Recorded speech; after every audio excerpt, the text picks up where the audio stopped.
Que Q Capital es muy caro.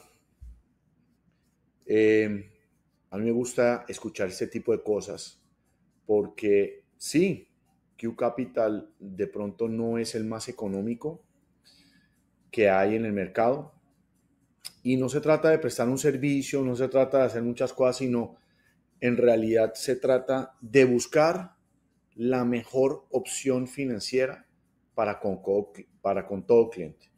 Buscar la mejor opción financiera para con todo cliente. No solo se trata de servicio, se trata de no buscar el camino más fácil para aprobar un crédito. EQ Capital se especializa en esto, ¿ok? Entonces, pero quiero aclarar varias cosas. ¿Por qué pensar que cualquier compañía es cara o barata? Lo primero que todo, este es un mensaje para los agentes inmobiliarios, lo que aquí llamamos los realtors, ¿ok?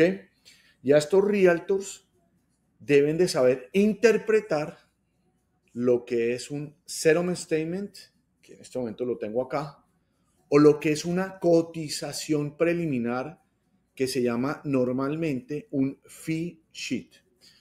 Antes de la crisis del 2008, nosotros, entre comillas, no estábamos regulados.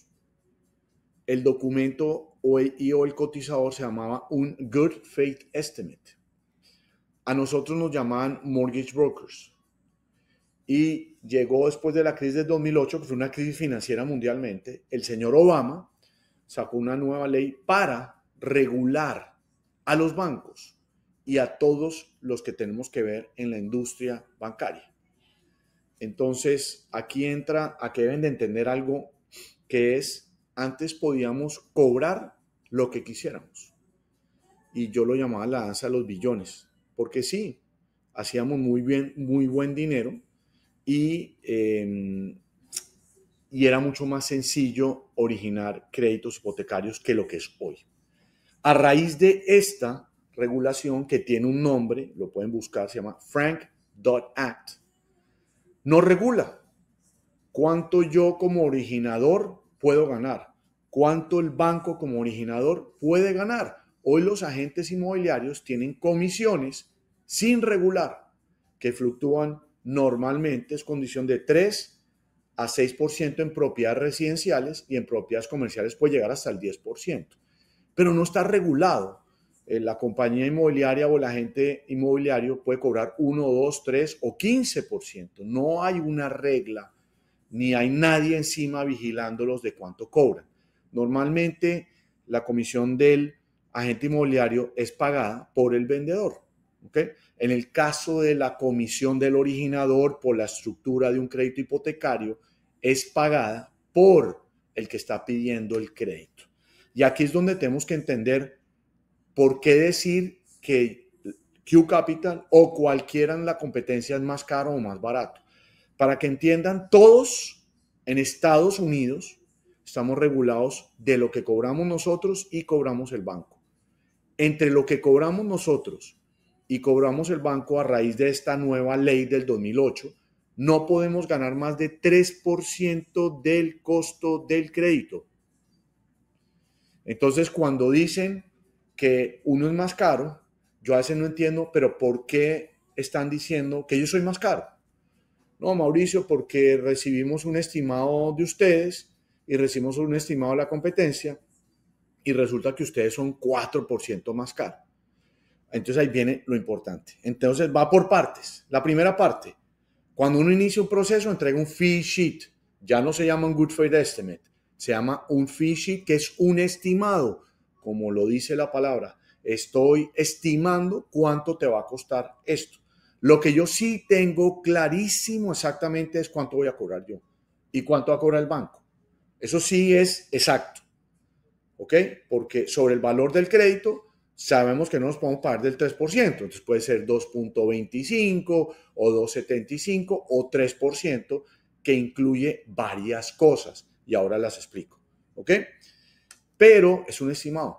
Pero dentro de este estimado yo lo divido en 4 secciones, ¿ok? Cuando uno recibe un estimado, señor Realtor, señorita Realtor, es una página, una sola página. o es el estimado. Pero cuando hacemos el cierre, se llama un settlement statement que consta en la gran mayoría de las ocasiones de 2 páginas. ¿Ok? Entonces, nosotros normalmente cuando hacemos un estimado solamente incluimos lo que tiene que pagar el comprador, no el vendedor. Nosotros no estamos aquí para explicar lo que dice el contrato de compra y venta, pero tratamos de incluirlo teniendo conocimiento por encima de lo que se está comprando. ¿Ok? Por eso se llama un estimado. Entonces, este estimado, lo que sí voy a tener exacto de nuevo, y mi competencia tiene que tener exacto, es los costos bancarios, que además no nos podemos pasar, recuerden que les dije, del 3% del valor de la compra. Entonces, aquí es donde entramos en materia. Primera parte, está dividido por números. Cuando recibamos un settlement statement al momento del cierre, está dividido en 2 páginas. La primera página es un resumen y la segunda página es un desglose. Por obligación, todo tiene que estar desglosado. Que se le pagó $32 a la ciudad por un permiso, que se le pagó por registrar la hipoteca 74,50. Todo está registrado en los ítems uno por uno, que van desde el ítem 700 hasta el 1400. ¿Ok? Entonces, del ítem 700 a 704 es todo lo que cobra el agente inmobiliario del vendedor y del comprador. ¿Que quién lo paga? El vendedor. Entonces, ahí vamos a darnos cuenta cuál es la comisión de los agentes inmobiliarios involucrados en la transacción. De nuevo, esto lo paga el vendedor, no el comprador. Después viene la línea 800 a la 900, que normalmente incluye 3, 4 o 5 ítems diferentes. El primero, la originación, es mi comisión, es lo que yo voy a ganar por estructurar el crédito, por convencer al analista de crédito que este inversionista, no importa la nacionalidad, va a pagar la hipoteca todos los meses. Ese es mi trabajo, que puede ser un trabajo de meses. ¿Ok? Mientras el cliente nos va dando documentación, analizamos la propiedad, recopilamos todos los documentos de la propiedad del vendedor, del comprador y sometemos un paquete, un expediente para convencer a un analista de crédito que este inversionista va a pagar la hipoteca. En un préstamo residencial, normalmente por debajo de $2 millones, el banco y o analista de crédito nunca va a hablar con el cliente. Es muy raro que un banco y o el analista de crédito hable con el cliente. Ese es mi trabajo. Mi trabajo es estructurar el préstamo. Capaz que al final el comercial del banco dice, ¿sabe qué? I want to know my customer. Quiero conocer quién es mi cliente. Un Zoom, algo virtual. Pero el resto, analista de crédito, nunca va a hablar con el cliente. Ese es mi trabajo o el trabajo de la compañía como tal. Después esto se llama originar el crédito y procesar el crédito. Entonces nosotros cobramos una originación y un procesamiento. Y el banco cobra lo que se llama un underwriting fee. ¿Ok? Este underwriting fee, mi originación y mi comisión no puede pasar del 3% del valor del crédito. Estoy regulado, no puedo ganar más. Entonces cuando dicen es que Q Capital es 4% o Pedro Pérez o Bank of America es caro 4%, ¿4% de qué? Porque nosotros no podemos cobrar más de 4%, de 3%. Entonces, es ahí donde tienen que comparar las columnas en detalle de todo el mundo, sea de Q Capital, o sea de Bank of America, o de Chase, o el que sea. Tienen que comparar a los bancos o las cotizaciones que están logrando. ¿Qué tiene que ver también con el crédito? Entonces, todo lo que tiene que ver con la hipoteca normalmente está en los ítems 1200. Aparte de la originación, de la comisión mía, que se llama originación, del procesamiento del banco, hay que pagar unos impuestos sobre la hipoteca a la ciudad y al estado donde está la propiedad. Si yo sumo estos ítems que tienen que ver con la hipoteca, esto fluctúa entre el 4 y 5% del valor del crédito. ¿Ok? Entonces, Mauricio, usted me va a ofrecer una tasa del 6%. más el 5% que me está cobrando es el 11%. No se puede ver de esa manera, porque recuerden que esto es un préstamo a 30 años. El 5% tiene que ser calculado a 30 años. Por eso hay una sigla importantísima aquí en los Estados Unidos, se llama el APR, Annual Percentage Rate, que es cuánto fueron los gastos de cierre, cuál es la tasa de interés amortizada a 30 años. Entonces, si la tasa de interés es del 5, si amortizamos esto con todos los costos que involucraron en la transacción de costos de cierre, normalmente un APR puede ser 5.3 o 5.1. No va a ser 1 o 2 puntos por encima porque debemos de cotizarlo basado en los 30 años. Entonces, primero, entender qué es lo máximo que podemos cobrar. Importante. Nosotros no cobramos prácticamente lo que gana un agente inmobiliario. Nuestra transacción es basada en el monto del préstamo, no en el monto de la compra. Entonces, si compramos una propiedad de $1 millón y pedimos $500,000, yo voy a cobrar sobre los $500,000. Los impuestos de timbre, como dicen acá, de la ciudad sobre los $500,000, no sobre el millón. ¿Ok? Entonces eso es algo bien importante. Después vienen unos costos notariales que normalmente están en los ítems 1100. Con o sin hipoteca, tiene que haber un abogado, una compañía de título, un notario público americano, donde va a encargarse del estudio del título, de cobrar ellos por notarizar, de cobrar ellos por hacer el estudio del título. Hay muchos ítems, pero esto es con o sin crédito. Entonces, esto tiene que tenerlo en cuenta. Esos son costos que yo no lo sé al momento que cotizamos. No tengo ni idea de esos costos, ni mi competencia, ni nadie. Entonces, yo puedo, como yo conozco los proyectos y conocemos los proyectos acá, los que están sobre todo en la Florida y en Houston, entonces nosotros ya tenemos una idea de qué es lo que cobra el vendedor en propiedades nuevas, ¿ok? O si es usado, pues tenemos más idea. Entonces, nosotros tratamos de cotizar el monto exacto. Y capaz que puede ser por cotizar el monto exacto, viene alguien, cotiza por debajo y cree que nosotros nos estamos ganando la diferencia. No es así. Tienen que comparar exactamente qué se cotizó y qué eso no se cotizó.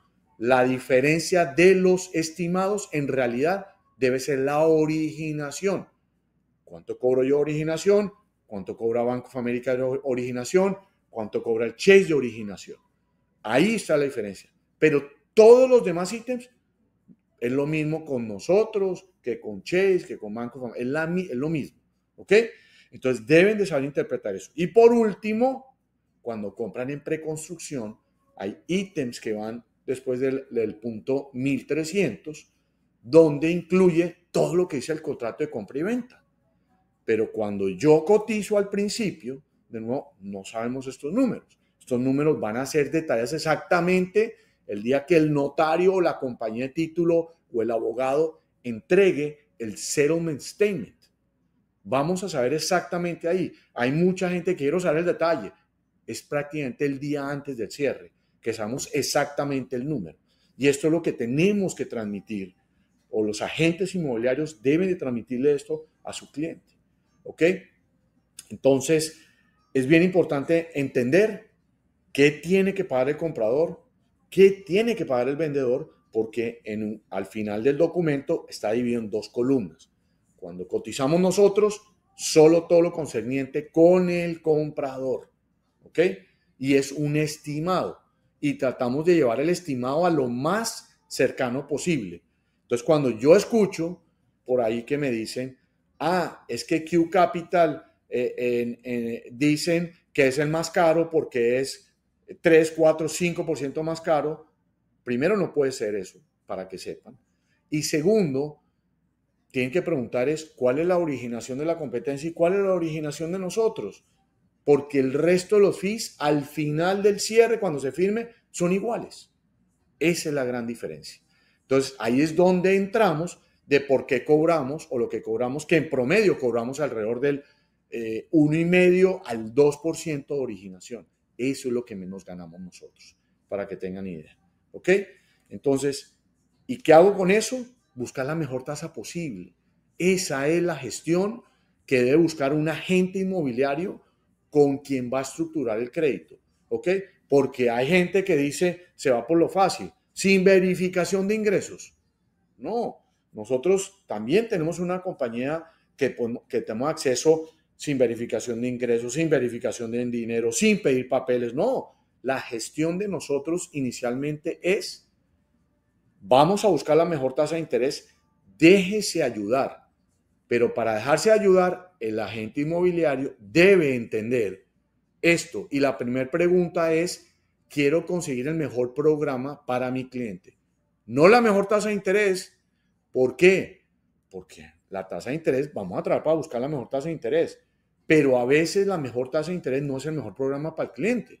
Porque podemos conseguir una tasa de interés más económica a corto plazo que después se ajusta y es eso. Entonces lo más fácil es, quiero ser el mejor programa para mi cliente. ¿Cómo es eso? Entonces, cuando hagan la llamada y nos comparen, ¿ok? Entonces, también tienen que averiguar el programa. ¿Qué programa está ofreciendo la competencia versus qué programa estamos ofreciendo nosotros?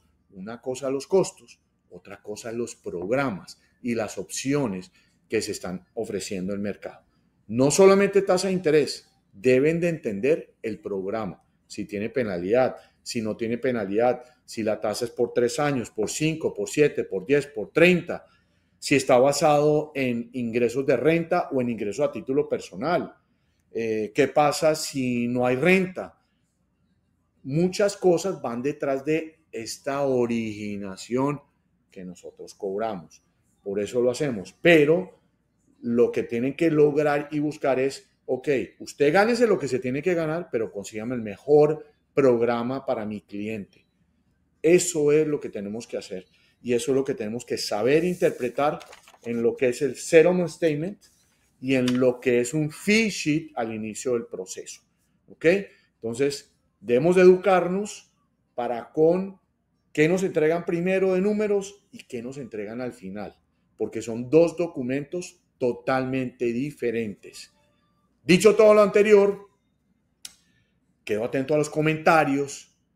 Esto es un abrebocas de qué incluye el tema de involucrarse en una hipoteca a través de alguien que está gestionando el crédito para poder conseguir el mejor programa y ojalá la mejor tasa de interés posible basado en el perfil financiero de la persona y basado en el tipo de propiedad que está comprando y basado en la ciudad donde estás comprando.